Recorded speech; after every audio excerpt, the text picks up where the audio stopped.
Leadership is a very important topic for many people. For example, are you in a leadership role or hoping to be a leader? Perhaps you're a manager, supervisor, or a team leader in a business, or you're a teacher or an education administrator, perhaps a community or nonprofit organization leader. So how can you develop your leadership skills? One way is to identify a successful leader and then use the same methods that he or she has shown effective. So what leader should you emulate? Well, Jesus Christ is clearly a leader. And it's said one way to tell if you're a leader is to turn around and see how many followers you have. Millions of people have followed Jesus for almost 2,000 years. No other leader has a record that can even come close to that of Jesus in terms of people following him. What was Jesus' leadership philosophy? In Mark, we read that he said, and Jesus called to him and said to them, "You know that those who are considered rulers of the Gentiles lord it over them, and their great ones exercise authority over them. But it shall not be so among you. But whoever would be great among you must be your servant.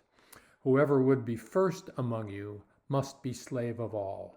For even the Son of Man came not to be served, but to serve, and to give his life as a ransom for many."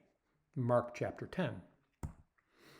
So, what about this idea of servant leadership today?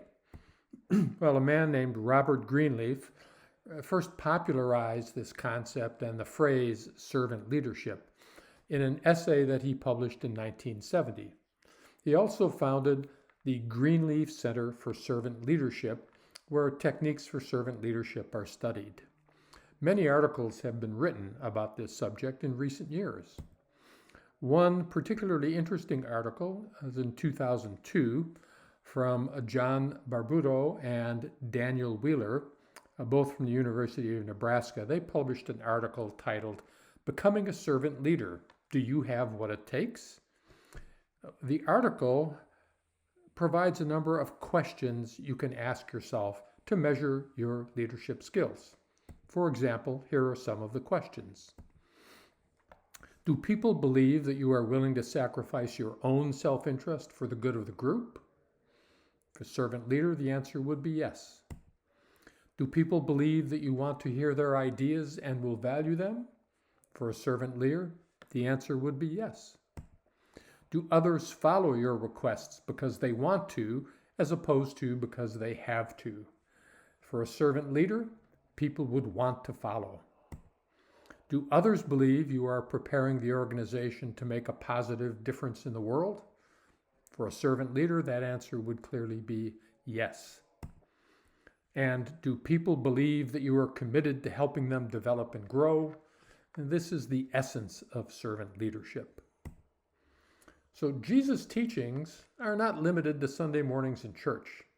They are valuable and impactful in all aspects of our lives. Thank you.